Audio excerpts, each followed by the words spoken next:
રાજકોટ એરપોર્ટથી પીએમ મોદી સોમનાથ જવા માટે રવાના થયા છે। હીરાસર એરપોર્ટથી હેલિકોપ્ટર મારફતે રવાના થયા। એરપોર્ટ પર કેબિનેટ મંત્રી કુંવરજી બાવળિયા અને મેયર નયનાબેન પેઢડિયા દ્વારા તેમનું સ્વાગત કરવામાં આવ્યું। માત્ર 5 મિનિટના રોકાણ બાદ વડાપ્રધાન સોમનાથ જવા રવાના થયા। આવતીકાલે વાઇબ્રન્ટ સમિટના ઉદ્ઘાટનને લઈને વડાપ્રધાન રાજકોટ પરત આવશે। તો વધુ વિગત સાથે મારી સાથે સંવાદદાતા અંકિત જોડાઈ ગયા છે। અંકિત, પીએમ મોદી પહોંચી ચૂક્યા છે ગુજરાત, હવે સોમનાથ જવા માટે રવાના। કેવા પ્રકારની તૈયારીઓ રાજકોટમાં પણ, કારણ કે પરત આવવાના છે ગતરોજ? ચોક્કસ પ્રીતિ, ખાસ કરીને વાત કરવામાં આવે તો થોડીક વાર પૂર્વે જ દેશના વડાપ્રધાન નરેન્દ્ર મોદી છે તે રાજકોટ હીરાસર એરપોર્ટ ખાતે આવી પહોંચ્યા હતા। દિલ્હીથી વિશેષ વિમાન મારફતે તેઓ હીરાસર એરપોર્ટ ખાતે આવી પહોંચ્યા હતા ને હીરાસર એરપોર્ટ ખાતે તેમનું સ્વાગત છે તે કેબિનેટ કક્ષાના મંત્રી કુંવરજીભાઈ બાવળિયા તેમજ રાજકોટના મેયર નયનાબેન પેઢડિયા દ્વારા છે તે કરવામાં આવ્યું હતું। સાથોસાથ વાત કરવામાં આવે તો રાજકોટ જિલ્લા કલેક્ટર પણ તેમના સ્વાગત માટે હાજર રહ્યા હતા। તો સાથોસાથ વાત કરવામાં આવે તો ગુજરાતના ઇન્ચાર્જ ડીજીપી રાવ, સાથોસાથ રાજકોટ શહેર પોલીસ કમિશનર બ્રજેશ કુમાર ઝા તેમજ રાજકોટ રેન્જ આઈજી અશોક કુમાર યાદવ સહિતના પોલીસ વિભાગના ઉચ્ચ અધિકારીઓ છે તે પણ હીરાસર એરપોર્ટ ખાતે હાજર રહ્યા હતા। માત્ર 5 મિનિટના રોકાણ બાદ છે તે વડાપ્રધાન નરેન્દ્ર મોદી છે તે હેલિકોપ્ટર મારફતે સોમનાથ જવા રવાના થયા છે ને ગણતરીની મિનિટોમાં તે હવે સોમનાથ ખાતે પહોંચી જશે।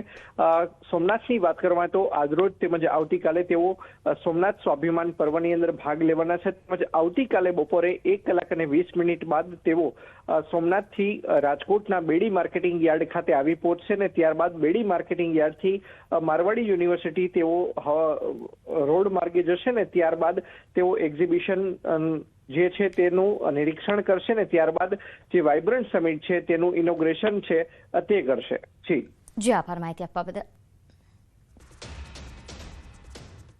તો નાયબ મુખ્યમંત્રી હર્ષ સંઘવી સોમનાથ મંદિર પહોંચ્યા। મંત્રી જીતુ વાઘાણી સાથે હર્ષ સંઘવીએ પગપાળા વિસ્તારનો ચિતાર પણ મેળવ્યો। મંદિર અને આસપાસની તમામ વ્યવસ્થાઓ નિહાળી। કૌશિક વેકરિયા, મુળુભાઈ બેરા અને ગીર સોમનાથના સાંસદ રાજેશ ચુડાસમા પણ હાજર રહ્યા। જે તે વખતે જે હુમલો કરવાનો પ્રયાસ થયો, આપણો મહાદેવ અને એનો જીર્ણોદ્ધાર અખંડ રહ્યા। આ ઉર્જાના આ પ્રકારના જાપથી આપણા ભારત ઉપર માનની મોદી સરકારના નેતૃત્વની અંદર ક્યારે કોઈ પણ એનો ખાંડો ન ફેરવી શકે એ પ્રકારની ઉર્જા, એ પ્રકારનું આધ્યાત્મિક, એ પ્રકારનું વાતાવરણ, હું સૌને અભિનંદન આપું છું। તો આજથી પ્રધાનમંત્રી મોદી 3 દિવસ ગુજરાત પ્રવાસે છે। પીએમ મોદી સોમનાથમાં ઓમકાર મંત્ર જાપમાં ભાગ લેશે। પીએમ મોદી રાત્રે સોમનાથ મંદિરમાં ડ્રોન શો પણ નિહાળશે, જે બાદ રાત્રે રોકાણ પણ સોમનાથમાં રહેશે। મંદિર પરિસર બહાર પોલીસનો ચાંપતો બંદોબસ્ત ગોઠવી દેવામાં આવ્યો છે।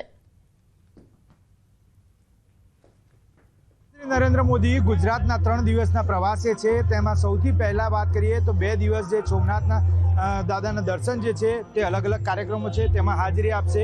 ખાસ કરી આજની વાત કરીએ તો આજે જે છેલ્લા 72 કલાકથી અખંડ ઓમકાર શંખનાદ થઈ રહ્યો છે તેના ભાગમાં જોડાશે। સાથે સાથે ત્યારબાદ જે છે તે રાત્રિ રોકાણ પણ સોમનાથ ખાતે જ કરવામાં આવશે અને ડ્રોન શો જે છે મંદિર ખાતે તે પણ નિહાળશે। અહીં આપ દ્રશ્યો જોઈ શકો છો, ખૂબ જ મોટી સંખ્યામાં પોલીસ બંદોબસ્તની સાથે સાથે ડોગ સ્ક્વોડ જે છે, BDDSની ટીમ જે છે તે તૈનાત કરવામાં આવી છે। આસપાસના તમામ જગ્યાએ અત્યારે હાલ જે છે તે સુરક્ષાની બાબતે ચકાસણી કરવામાં આવી રહી છે।